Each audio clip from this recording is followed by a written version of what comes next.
Севернокорејскиот лидер Ким Џонг-ун порача дека целта на Северна Кореја е да постигне воена моќ која ќе биде еднаква на онаа на Соединетите Американски држави, јавија медиумите во Пјонгјанг. Наша крајна цел е да воспоставиме еднаквост на реалните сили со Соединетите Американски држави и да дојдеме во ситуација во која американските лидери нема да се осмелуваат да зборуваат за воена интервенција против Северна Кореја, порачал Ким. Тој додал и дека Северна Кореја ќе продолжи со развојот на својата нуклеарна програма и покрај новите меѓународни санкции и дека на крајот земјата ќе формира своји нуклеарни сили кои, како што се вели, ќе бидат способни за атомски контранапад со кој Соединетите Американски држави не ќе можат да се справат. Ваквите цели Ким ги најави само еден ден откако Северна Кореја лансираше ракета со среден дострел од типот Хвасонг-2, која ја надлета територијата на Јапонија и се урна во водите на Тихиот океан. Тој изразил огромно задоволство од овој ракетен тест и рекол дека целиот свет признал дека тие постигнувале успеси и покрај санкциите на Обединетите нации кои траеле со децении.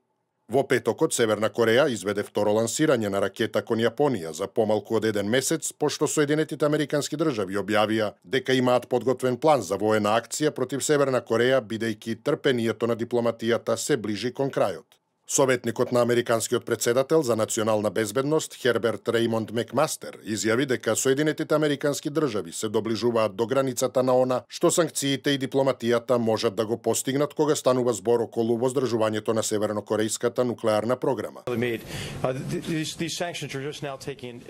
За сите оние кои го коментираат недостатокот од воена опција, постои воена опција. Меѓутоа, тоа не е избор за кој првенствено би се заложила администрацијата на претседателот на Соединетите Американски држави.